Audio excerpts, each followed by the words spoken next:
E o que pode acontecer com quem não declarar um veículo, quem não colocar lá na declaração de imposto de renda que possui esse bem?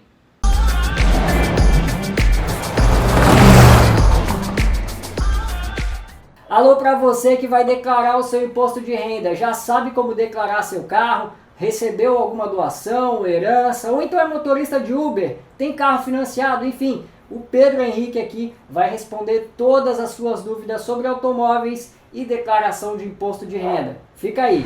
Bom, antes da gente partir para essa verdadeira aula que o Pedro Henrique deu aqui pra gente, não esquece de deixar aquele like aqui embaixo do vídeo e também de se inscrever no canal. Vamos nessa! Vamos começar a falar sobre qual veículo, qual o valor do veículo declarar, né? O valor venal, de tabela no mês da declaração, qual é o valor correto a ser declarado na declaração lá do imposto de renda?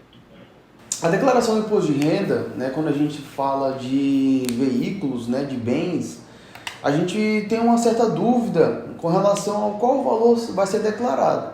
E é muito simples, né? A gente vai pegar simplesmente a nota fiscal e o valor que foi pago na nota, caso o carro seja novo, né? Ou o valor que vai no DUT, né? Que é o valor da transferência daquele veículo, né? Então é muito interessante a gente se atentar nisso, porque às vezes o valor de mercado, valor venal, não, é o valor da nota fiscal, do documento oficial. Inclusive eu aconselho a você ter uma cópia, né, do DUT ali, ou da nota fiscal, e colocar no envelope e anexar com os demais documentos na declaração para eventual verificação, né, fazer jus ali a informação que foi colocada ser correta, né?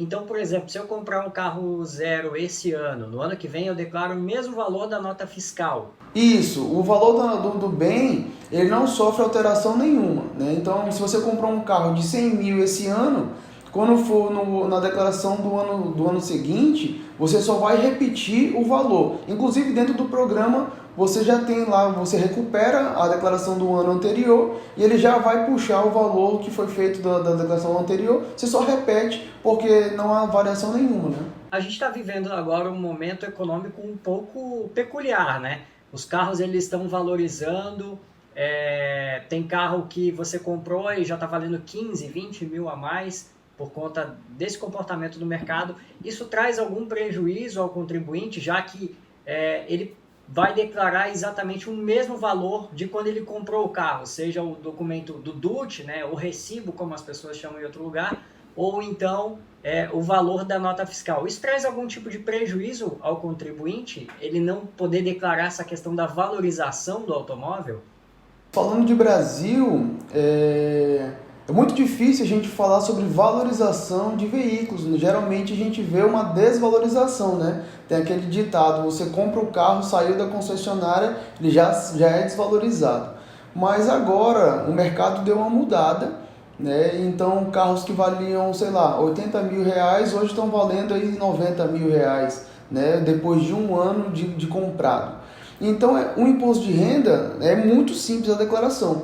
Nesse caso aí, vai ter eu não diria um prejuízo, mas vai ter o ganho de capital, porque você ouve ali a declaração da compra do veículo e aí a transferência, a transação, no caso financeira, ela vai ser um valor maior do que você comprou. E aí nesse caso vai ter o ganho de capital, você faz o cálculo, né, em separado e paga no mês subsequente da venda do veículo. Quem trocou de carro precisa declarar a venda e também a compra de um carro. Por exemplo, eu fui numa concessionária, é óbvio que são duas ações diferentes, né? Se eu vendi o meu carro para um particular, foi feita uma venda. Se eu comprei outro carro, foi feita uma compra. Então são dois processos diferentes. Mas e se, por exemplo, eu der o meu carro de entrada na concessionária e acabar pagando só a diferença para pegar um veículo mais novo? Como é que eu preciso declarar isso? Então, na verdade aí,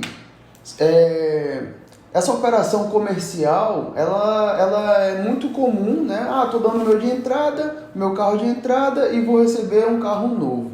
Mas em fins de imposto de renda, né, de declaração, elas são duas operações. Você houve a venda, no caso para você, acaba entendendo que é uma troca, mas na verdade é uma venda. Então você está vendendo ela para a concessionária e está adquirindo um outro, né? Então ali vai ser o que? Ele vai pegar o valor, o carro no valor de entrada, então é o valor da venda, é o valor do DUT. Você vai acabar assinando o DUT e passando para a concessionária vai fazer toda a transferência para ela e depois ela vai revender esse veículo, né? Mas aí é normal, faz a venda, pega o valor do DUT, né, faz a declaração dando baixa nesse veículo e adquirindo um novo veículo, aí botam mais uma linha da compra e aí você vai ter que comprovar, né, que você tem esse dinheiro em espécie. Né? Se você vai pegar, por exemplo, tem um carro, vender um carro de 30 mil e comprar um carro de 50, os outros 20 mil você vai ter que comprovar, ou você tem posse desse dinheiro,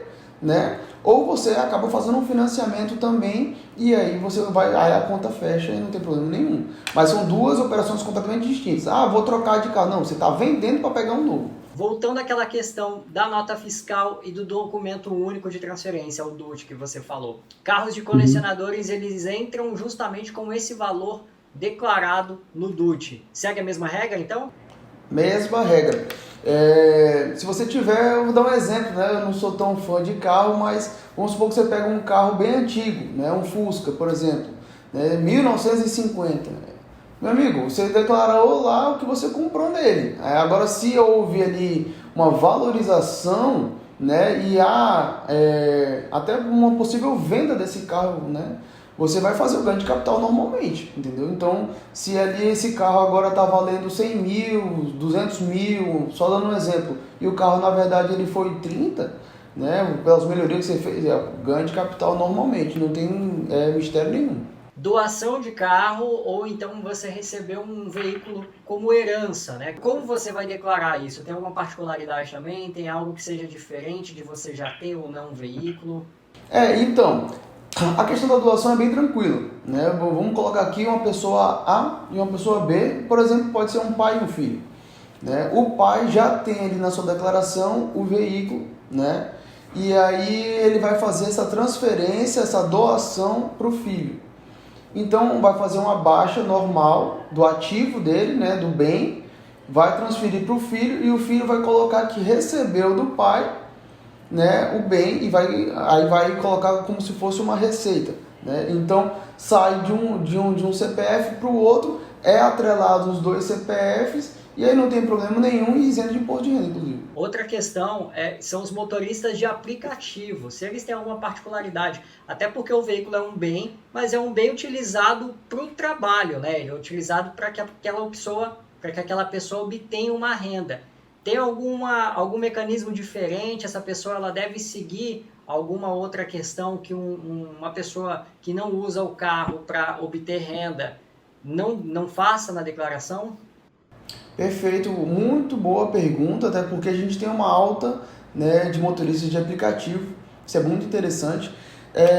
Tem sim, tem uma diferença sim. O carro sendo utilizado para transporte de passageiros, né, a gente vai acabar entrando ali no Carnê-Leão, né, onde vai ter todo um abatimento, né, e segundo o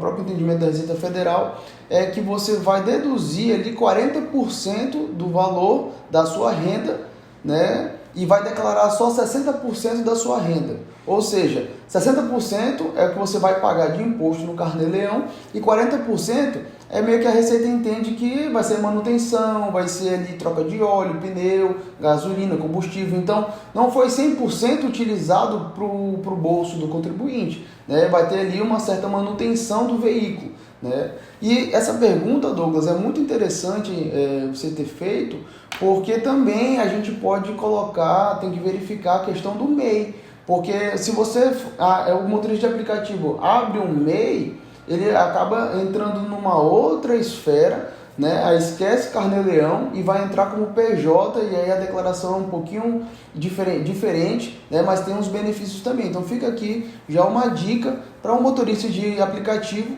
né, poder abrir um MEI, ele vai fugir um pouquinho aí dessa diferenciação aí do pagamento do imposto. Então, pessoal, eu estou abrindo aqui o programa do Imposto de Renda de 2021. O programa do Imposto de Renda 2022 ainda não está liberado, né, porventura da data que a gente está gravando esse vídeo, dia 15 de fevereiro. A previsão é que saia na última semana de fevereiro para entrar em março. Tá? Mas vamos lá, eu montei aqui uma declaração bem simples, só para a gente ver, né, como é que funciona na prática a declaração do veículo no imposto de renda. Você abre aqui a declaração, tá? A declaração está zerada, justamente para poder a gente não se confundir aí com algumas informações ao colocar o veículo. Tá? O primeiro passo do programa de imposto de renda é você ir fazer a identificação do contribuinte, colocar todos os seus dados aqui.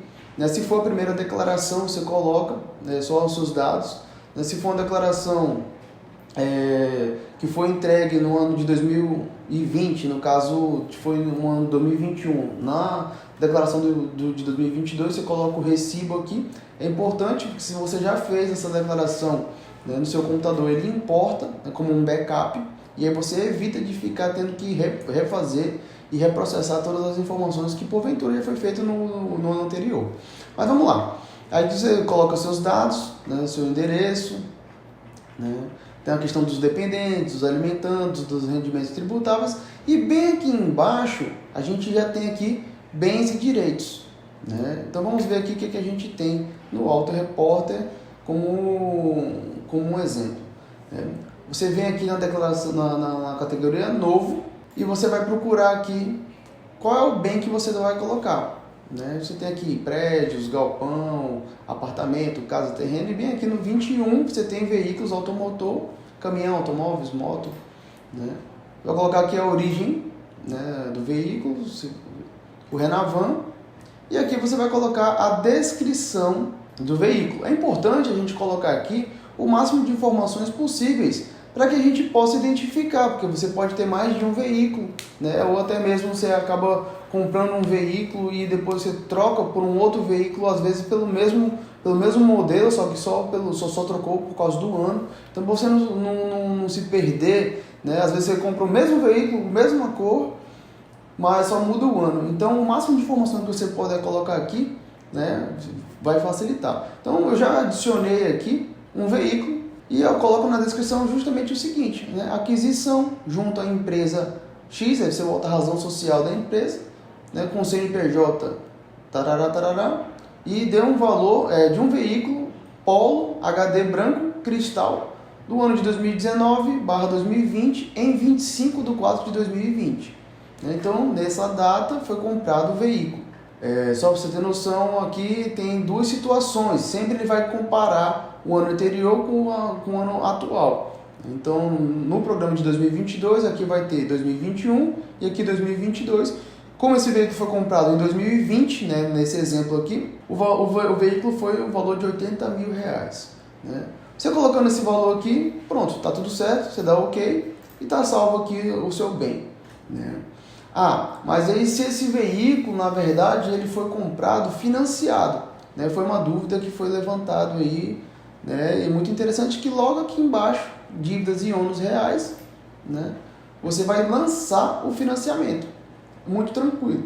Aqui nesse caso eu coloquei que, vamos dar uma olhada aqui, código 12, sociedades de crédito, financiamento e investimentos, e botei aqui, financiamento junto ao banco Volkswagen, que foi o banco do veículo, de R$30 mil em 24 vezes de 1.250.